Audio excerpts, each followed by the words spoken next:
한국 대기업의 그 오너들의 자녀들은 저와 개인적으로 친하지 않아서 잘 모르겠지만 서로 사이가 안 좋은 것 같습니다. 그 이유는 기업의 그 지분을 서로 더 차지하기 위해서 이렇게 경쟁을 하기 때문입니다. 쉽게 말해서 이 재산이 너무 많기 때문에 자녀들 사이의 관계가 안 좋은 겁니다.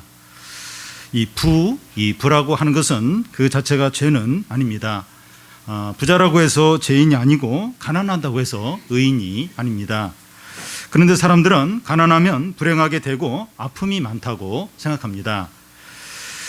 그것은 어느 정도 사실입니다. 이 가난한 가정에서 자란 분들은 이 돈이 없어서 부모님끼리 서로 다투고 가정 불화가 생기는 것을 경험했을 겁니다. 그런데 반대로 부유하면 다 행복하고 화목하냐? 또 그렇지도 않습니다. 오히려 많은 재산을 가지고 있는 사람들이 더 다투고 원수처럼 지내는 경우도 많습니다. 오늘 아브라함의 가족 안에 불화가 생겼는데 그 이유가 많은 재산 때문입니다. 아브라함은 이 가난의 기근 때문에 애굽에 내려갔다가 그 애굽 왕 바로에게 아내를 빼앗길 뻔했습니다. 그런데 하나님의 개입으로 무사히 애굽에서 다시 나올 수 있었습니다. 그런데 이 아브라함이 애굽에 나올 때는 애굽에 들어갈 때보다 더 많은 가축들을 소유한 부자가 되어서 나옵니다. 그 이유는 아브라함의 아내 사레가 애굽 왕 바로의 아내로 될 때 신부 대금으로 많은 가축과 종들을 받았기 때문입니다. 그 당시 롯도 아브라함과 비슷하게 많은 가축들을 거닐고 있었기 때문에 이제 목초지가 부족해서 아브라함의 종들과 또 롯의 종들이 서로 다투는 지경에 이르게 됩니다. 먼저 아브라함이 처음 예배했던 곳을 찾아간다는 겁니다. 아브라함은 애굽에 내려갔을 때 영적으로 실패했고 또 불신자인 그 애굽 왕 바로에게 책망까지 받았습니다. 이 아브라함이 애굽을 생각할 때 낯이 뜨거워지고 다시는 생각하고 싶지 않았을 겁니다.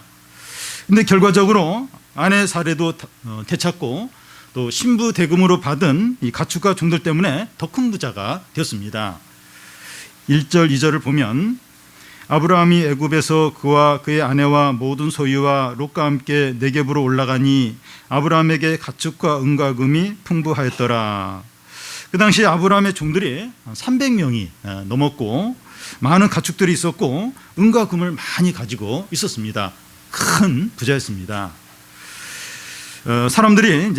사람이 가난하고 가진 것이 별로 없을 때는 이 마음을 잘 지키는 것이 가능한데 소유가 많아지면 그러면서 재산이 늘어나면 마음이 분산되게 됩니다.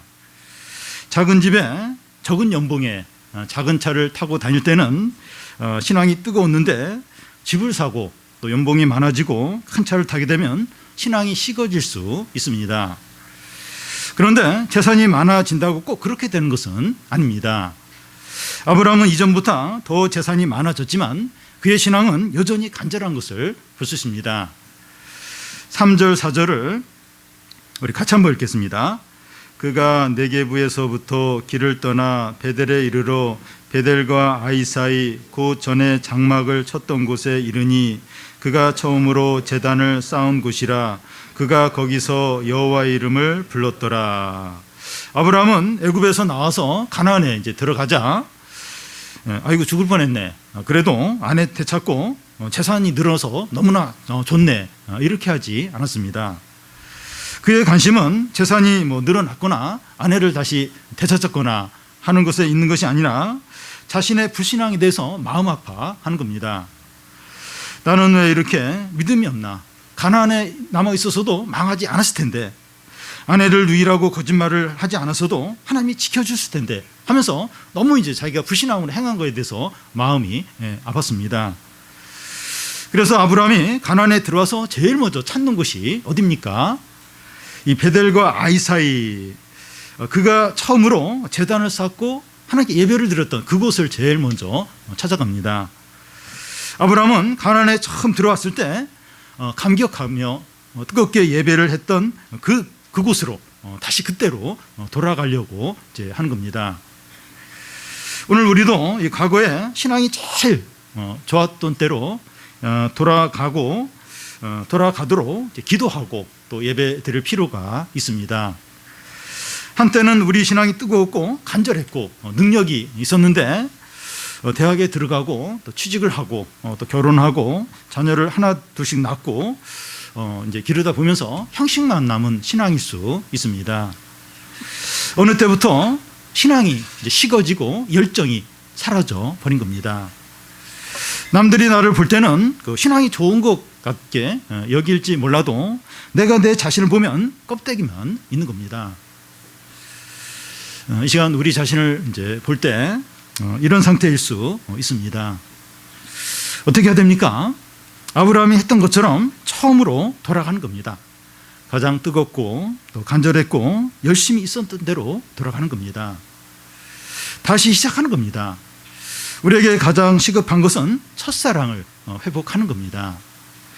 예전에 뜨거웠던 신앙으로 다시 돌아가는 겁니다. 우리가 다시 시작하려고 하나님께 나올 때 하나님은 절대로 거부하거나 책망하지 않으십니다. 너무나 기뻐하시고 다시 예전에 뜨거운 또 살아있는 신앙으로 회복시켜 주십니다. 우리 좀 자신을 좀 돌아보면서 우리가 특별히 뭐 나쁜 짓을 하거나 뭐 예배를 빠지거나 하던 봉사를 안 하거나 그러지 않으니까 남들이 볼 때는 뭐 신앙은 좋다고 다 그렇게 얘기할지 몰라도 우리는 우리 자신을 알아요. 예전에 뜨겁고 간절하고 그런 신앙이 있었는데 좀 신앙이 지나 10년, 20년 지나면서 이렇게 매너리즘에 빠지고 형식적이 되고 그럴 수 있어요. 어떻게 보면 자연스럽게 그렇게 되기가 쉽습니다. 중요한 건 다시 예전으로 돌이키는 거예요. 인정하고 하나님께 다시 은혜를 구하는 겁니다. 여러분, 주님 이거 아닙니다. 저 이거 지금 잘못 살고 있습니다. 주님 다시 가난한 마음, 간절한 마음, 뜨거움 다시 회복시켜 주십시오. 주님께 나가서 고백하면 회복시켜 주세요. 하나님 다시 뜨겁게 해주십니다. 다음은 아브라함과 롯의 분리입니다. 가족끼리 이 가난 때문에 서로 다투고 아픔이 있을 때는 돈만 있으면 얼마나 좋을까, 이런 문제가 다 해결될 텐데 그런 생각이 들 수 있습니다. 그런데 부유한 것이 모든 문제를 다 해결해 주는 것이 아닙니다. 오히려 새로운 문제들이 생기는 것을 볼 수 있습니다. 아브라함과 그의 조카 롯이 애굽에서 가나안으로 함께 올라오게 되는데 롯의 가축과 또 재산도 아브라함과 거의 비슷할 정도로 많았습니다. 그들이 애굽에 내려갈 때만 해도 같이 이제 동거하는 게 가능했는데 애굽에서 나오면서 가축이 더 많아졌기 때문에 함께 지내는 것이 어렵게 되었습니다. 그래서 아브라함의 종들과 롯의 종들이 목초지 문제 때문에 자꾸 이제 다투는 겁니다. 아브라함과 롯이 이제 외지에서 온 사람들이에요. 그런데 외지에서 온 사람들이 자꾸 이제 다투는 거예요. 그때 그곳에 누가 이제 살았는가 하면 그 7절 끝에 보면 가나안 사람과 브리스 사람이 살고 있었습니다. 그런데 외지에서 왔는데 같은 또 삼촌과 조카 사이라고 하는데 다투는 거예요. 다투는 거예요. 그러면 그 원주민들이 당신들 외지에 나와서 왜 이렇게 외지에서 온 사람들 왜 이렇게 싸우냐고, 당장 여기서 떠나라고 이제 그럴 수 있는 겁니다. 그러니까 아브라함과 롯에게 큰 이제 손해입니다. 그래서 자꾸 이제 다투니까, 외지에 온 사람이 다투니까 서로에게 이제 큰 불이익이 됩니다. 그래서 아브라함은 이 문제를 해결하기 위해서 어떻게 합니까? 이 8절 9절을 한 절씩 교대로 읽겠습니다. 아브라함이 롯에게 이르되 우리는 한 친족이라 나나 너나 내 목자나 내 목자나 서로 다투게 하지 말자.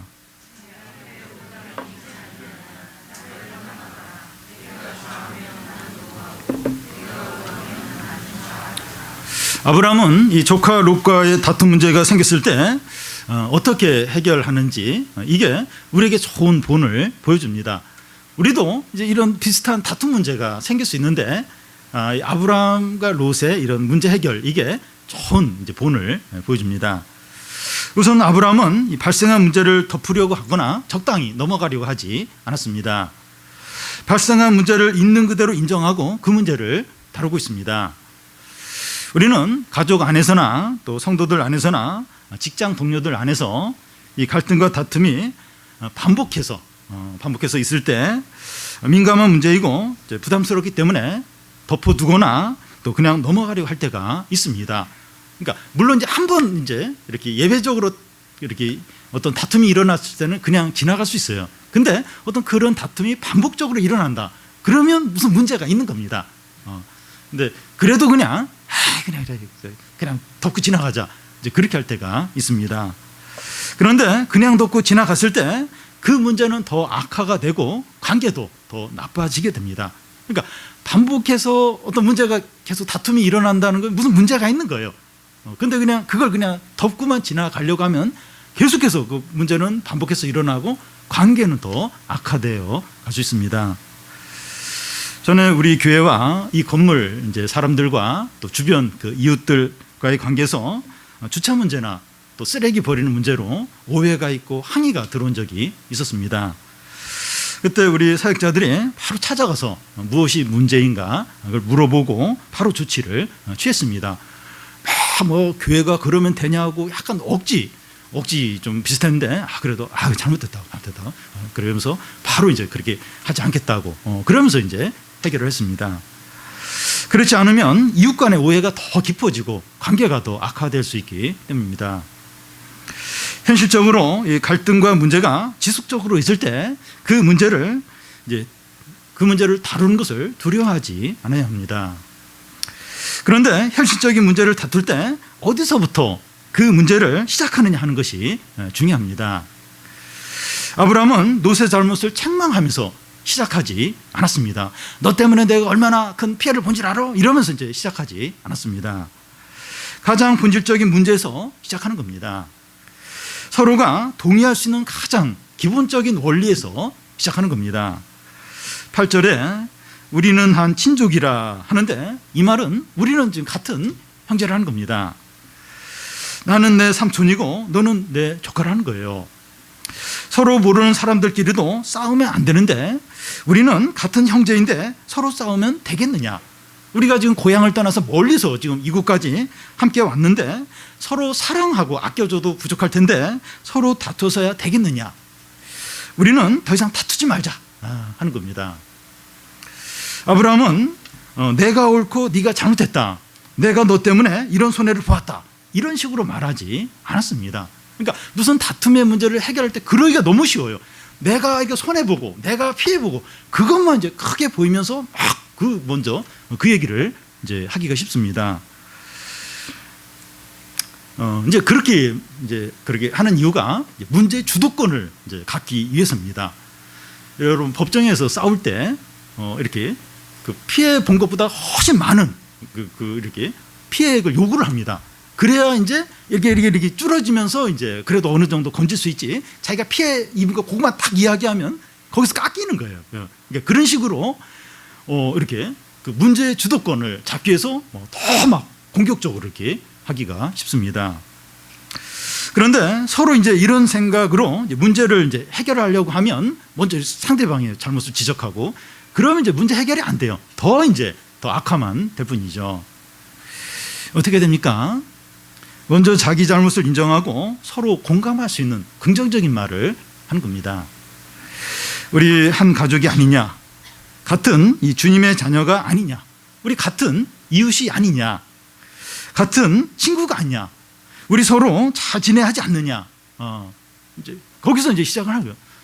부모와 자녀와의 어떤 그런 문제도 내가 네 그 아빠 아니냐? 엄마 아니냐? 너는 내 자식 아니냐? 내 사랑하는 자식 아니냐? 이제 거기서부터 이제 먼저 이제 시작을 하는 거죠. 그럴 때 상대방의 방어적인 마음이 풀리면서 마음을 열게 됩니다. 마음을 활짝 열지는 않더라도 그래도 이제 마음을 조금 이제 열게 됩니다. 아브라함은 이런 말로 롯의 마음을 준비시킨 후에 어떤 제안을 합니까? 내 앞에 온 땅이 있는데 내가 우하면 나는 좌하고 내가 좌하면 내가 우하겠다는 겁니다. 이 목축을 하는 사람에게 목초지는 너무나 중요하죠. 중요하죠. 이 목초지 따라서 막 계속 이동을 할 정도로 목초지는 결정적으로 중요합니다. 그런데 아브라함은 자기가 연장자임에도 불구하고 이 롯에게 목초지의 선택권을 먼저 양보합니다. 아브라함은 이 목초지를 선택하는 문제에서 공평을 기하기위해서 우리 제비뽑기 하자. 그리고 여기 뽑힌 거에 대해서는 서로 항의하지 않기. 무효다 그렇게 하지 않기. 그렇게 해도 아브라함이 사실 양보를 많이 이제 하는 거죠.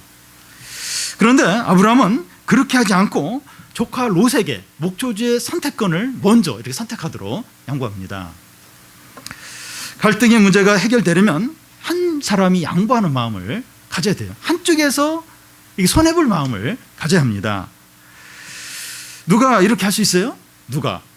사회에서 보면 누가 양쪽에서 손해볼 마음을 갖습니까? 신앙 있는 사람이 그렇게 할 수 있습니다. 하나님의 약속을 의지하는 사람이 양보할 수 있습니다.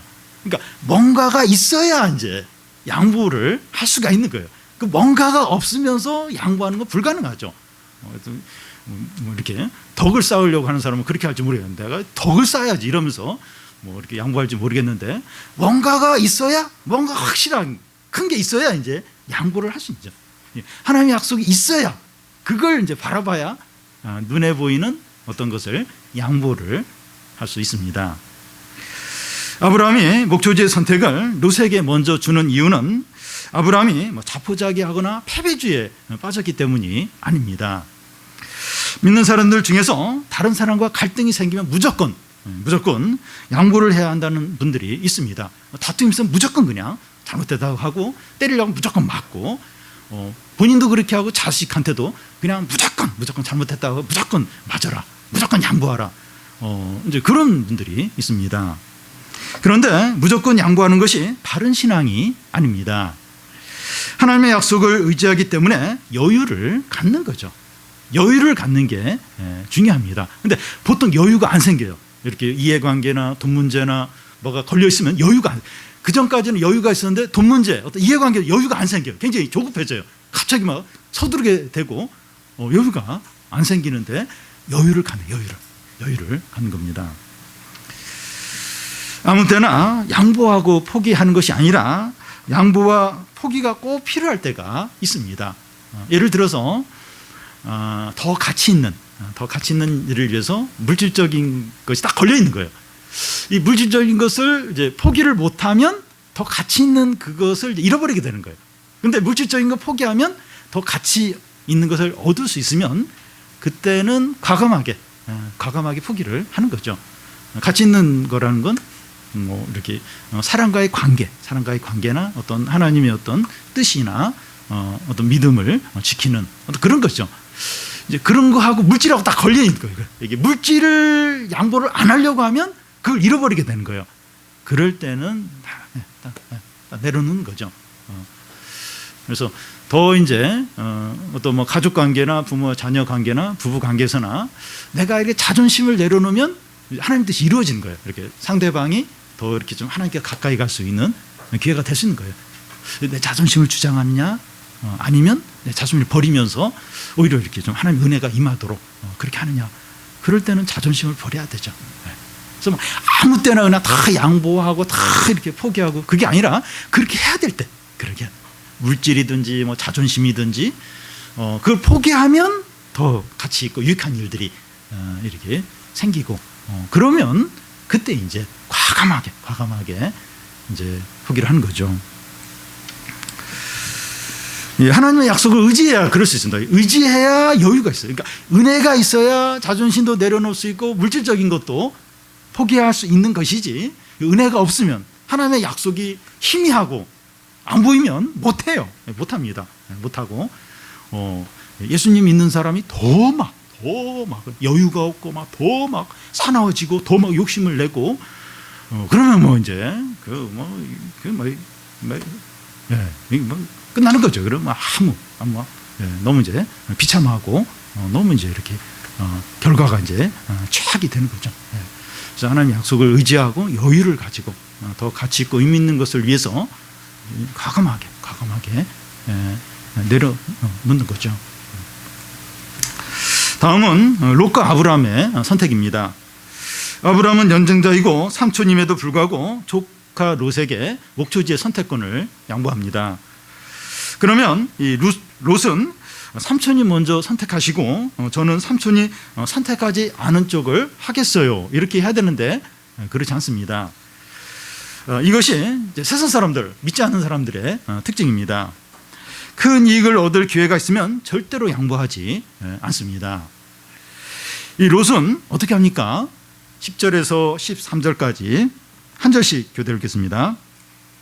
이에 롯이 눈을 들어 요단 지역을 바라본즉 소알까지 온 땅에 물이 넉넉하니 여호와께서 소돔과 고모라를 멸하시기 전이었으므로 여호와의 동산 같고 애굽 땅과 같았더라.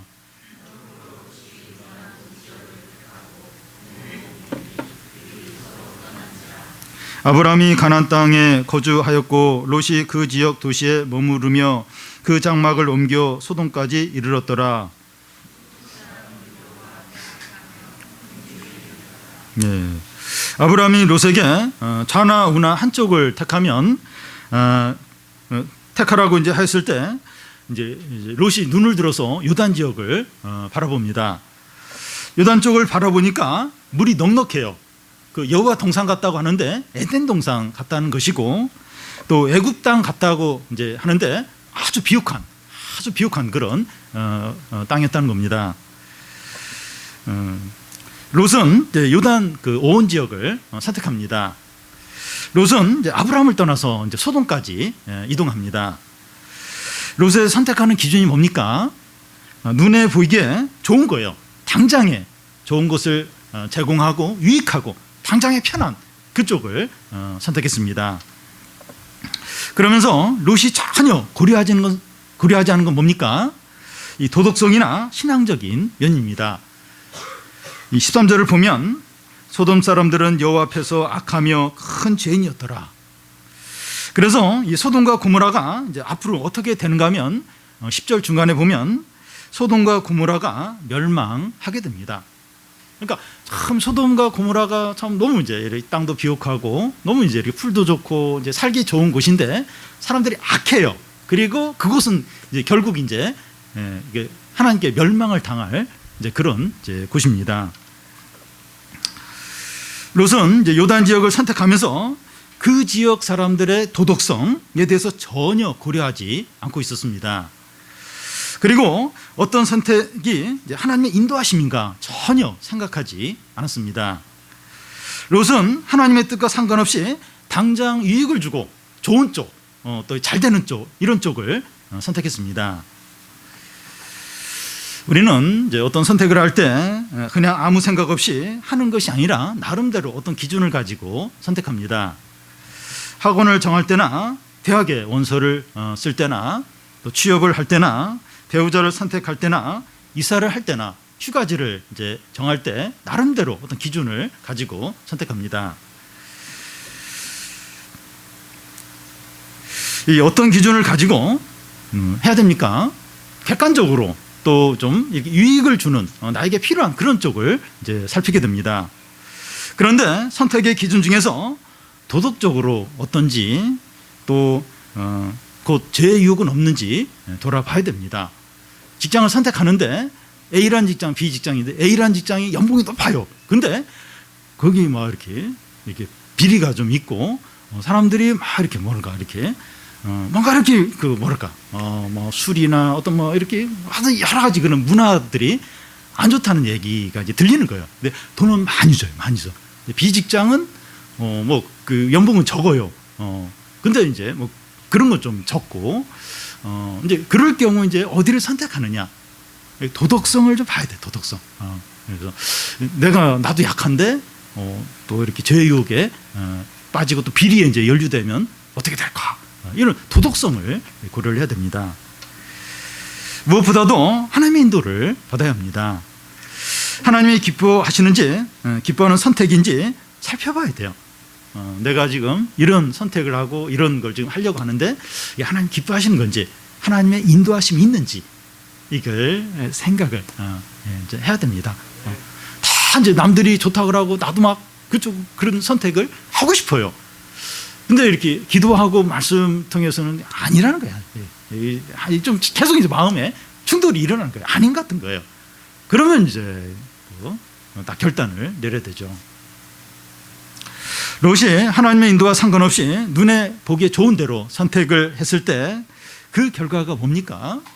그게 중요해요. 지금은 이제 당장 좋은데 결과가 뭐냐? 나중에 어떻게 되냐? 하는 것이 중요합니다. 이 다음 주에 살펴보겠지만 가나안의 전쟁이 일어날 때 롯과 그의 온 가족이 포로로 잡혀가요. 모든 재산을 다 빼앗기게 됩니다. 그런 일이 있은 후에 불과 유황으로 소돔과 고모라가 이제 이렇게 멸망하게 되는데 롯과 그의 딸이 겨우겨우, 그리고 롯의 부인은 소금 기둥이 되고 겨우겨우 목숨만 이제 건지게 됩니다. 롯은 번영과 이제 행복을 기대하면서 그곳을 선택했는데 그 결과는 비참해요. 고통합니다. 아무것도 남는 게 없는 겁니다. 우리가 욕심과 당장의 유익만을 위해서 어떤 선택을 할 때 한동안은 선택을 잘했다. 잘했다. 뭐 그런 생각이 들 수 있습니다. 그런데 시간이 지나면서 그 선택으로 인해서 말할 수 없는 고통과 후회를 할 수 있습니다. 지금 모르는데 시간이 지나면 지날수록 너무 후회가 되고 너무나 그것 때문에 고통을 겪을 수가 있습니다. 과거의 우리 삶을 돌아볼 때 욕심과 인간적인 생각으로 결정했던 일들이 열매는 하나도 없고 상처만 남은 그런 일들이 있을 겁니다.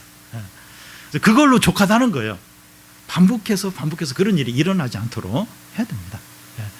그래서 성도인데 당장의 어떤 유익, 당장에 이렇게 좋은 거, 만족스러운 거, 필요가 잘 채워지는 거, 이게 하나님 뜻이지, 잘 되는 게 하나님 뜻이지, 번영이 하나님 뜻이지, 남들이 얘기하는 게 하나님 뜻이지. 다음에 피눈물을 흘리고 너무나 고통스럽고 너무나 후회가 되고 그런 경우가 얼마나 많은지 몰라요. 그러니까 너무 이렇게 보기에 좋고 막 이러면 이게 분별이 안 돼요. 하나님 뜻이 뭐고 이제. 그러니까 하나님 말씀을 들어도 다 그걸 하나님이 이렇게 기뻐하시는 쪽으로 막 해석을 해요. 남들이 볼 때는 아닌데, 그 하나님 뜻 아닌데 말씀을 막 억지로 막 이렇게 해석을 하게 되고 상황도 막 그렇게 막 억지로 맞추고 그래서 막 이렇게 막 욕심으로 이제 하는 경우가 있는데 후회를 많이 하게 됩니다. 후회를. 롯처럼 그냥 쫄딱 망하네, 쫄딱. 목숨만 겨우 건지고 또 노사하고 두 딸이 이제 이렇게 그 소돔에서 나와가지고 불 속에 들어가서 또 죄를 짓고 또 우리가 참 하나님의 저주받는 그런 자녀들을 또 막 부녀 사이에 또 낳게 되고, 그러니까 막 계속해서 이제 막 이렇게 그렇게 막 살 수밖에 없는 겁니다. 그래서 좀 이렇게 다 이렇게 선택을 잘해야 됩니다.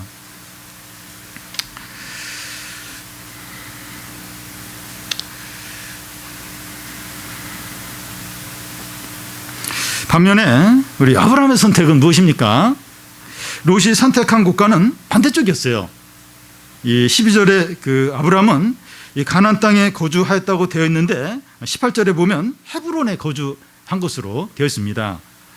가나안은 산이 많고 헤브론은 가나안에서도 낙후된 곳이에요. 풀밭도 그렇게 안 좋아요. 풀도 둥성둥성 있고 땅이 참 척박한 곳입니다. 아브라함은 하나님의 약속을 의지해서 믿음으로 선택을 했지만 실패한 것 같습니다. 롯은 보이는 대로 좋은 선택을 해서 좋은 목초지 차지했는데 롯은 아브라함은 반대쪽을 선택해가지고 헤브론 땅도 척박하고 풀도 별로 없고 이제 그래서 믿음으로 선택했는데 실패한 것 같아요. 그렇게 이제 보입니다. 우리가 세상에서 믿음으로 선택을 할 때 현실적으로는 실패한 것처럼 보입니다. 그냥 보이는 대로 좋은 대로 가야지 하나님 인도받고 양보하고 이러면 실패한 것처럼 보일 수 있습니다. 그런데 하나님은 실패한 것 같은 그 자리에서 하나씩 하나님의 약속을 이루어 가십니다. 다음 주에 보겠지만 이 중동의 전쟁이 일어나서 막 가나안의 연합군이 싹 휩쓸 가요. 그래서 롯과 롯의 가족 재산까지 다 빼앗기는데 아브라함은 워낙 흥미진 곳에 있으니까 가나안 연합군이 못 봐요. 못 보고 그냥 지나칩니다. 그래서 롯과 그의 가족들은 안전해요. 그러니까 이것도 이제 하나님이 좀 보호를 해주신 것이죠. 나중에 또 이제 아브라함이 또 추격을 해서 롯과 그의 가족들을 구하게 되는데, 그러니까 이제 당장 보면 실패한 것 같은데 조금 지나고 보면 그게 하나님 인도였었구나. 그걸 이제 바로 이제 볼 수 있습니다. 우리가 읽지 않았지만 아브라함이 롯과 분리된 후에 하나님께서 아브라함을 찾아오셔서 위로의 말씀을 하십니다. 그러니까 그런 선택을 하고 나서 이제 아브라함도 인간이기 때문에 침체가 되는 거예요. 그러니까 이 아브라함 가족에게는, 부부에게는 그 자녀가 없잖아요. 그래서 조카 롯을 또 자식으로 생각하고 위로를 좀 받은 것 같은데, 이렇게 롯과 헤어지고 나서 또 이렇게 땅을 이렇게 자기가 이제 롯과 반대편의 땅을 이제 이렇게 해서 목축을 하는데 땅도 척박한 거예요. 그러니까 침체가 돼요. 침체가. 하나님이 찾아와서 위로를 하십니다. 14절에서 16절까지인데요. 눈을 들어서 사방을 이제 보라고 하십니다. 너의 어려움만 바라보지 말고 눈을 들어서 사방을 바라보라는 겁니다. 동서남북을 바라보라는 거예요. 약속의 땅이죠. 하나님이 아브라함에게 주신 약속의 땅들입니다. 보이는 이 모든 땅을 너와 내 자손에게 주겠다는 겁니다. 내 문제와 어려운 상황만 보지 말고 하나님의 약속을 바라보라는 겁니다. 내 자손이 땅의 티끌처럼 많아진다는 겁니다. 전에 하셨던 말씀을 다시 이렇게 네 문제, 지금 어려움만 보지 말고 동서남북 하나님이 주신 이 약속의 땅을 바라보라는 겁니다. 그리고 너의 자손을 하늘의 티끌처럼, 땅의 티끌처럼 많게 하겠다고 다시 말씀으로 위로를 하십니다. 그리고 하나님은 아브라함에게 일어나라고 아주 강하게 명령하십니다. 일어나서 내가 너에게 약속한 이 땅을 종과 행으로 걸어가 보라는 겁니다. 내가 이 땅을 너에게 줬는데 너는 지금 침체돼서 앉아있다는 거예요. 일어나서 이 약속의 땅을 좌로 종으로 걸어가 보라는 거예요. 왔다 갔다 해보라는 겁니다. 이 시간 주저앉아 있는 자리에서 우리가 이제 주저앉아 있다면 거기서 일어나시기를 바랍니다. 믿음으로 했는데, 하나님 약속대로 했는데 실패한 것 같아요. 아무것도 없어요. 더 어려워요. 그래서 이제 이렇게 침체되어 있고 낙심해 있다면 그 자리에서 다시 일어나시기를 바랍니다. 일어나 움직이시길 바라요. 움직이는 겁니다. 움직이기를 바랍니다. 믿음으로 무슨 일이든지 하시기 바라요. 믿음으로 뭐든지 작은 일이라도 하시기 바랍니다. 그러면 마음까지도 새로워져요. 이렇게 행동을 하면 마음도 이제 달라지게 됩니다. 옳은 행동을 하면 마음까지도 새롭게 바뀌게 됩니다. 하나님은 우리가 고개를 들어서 하나님의 약속을 바라보고 계속 앞으로 나아갈 때 내가 그것을 내게 주겠다고 하십니다. 우리가 좀 믿음으로 이렇게 일어나서 계속 이렇게 나아갈 때 그걸 믿음으로 바라보는 것을 너에게 주겠다 이렇게 하십니다. 하나님이 하신 모든 약속을 반드시 이루신다는 겁니다. 우리가 믿음으로 사는데 되는 일도 없고 가진 것도 없고 양보까지 해서 더 힘들 수 있습니다. 계속 양보하는 것 같아요. 양보.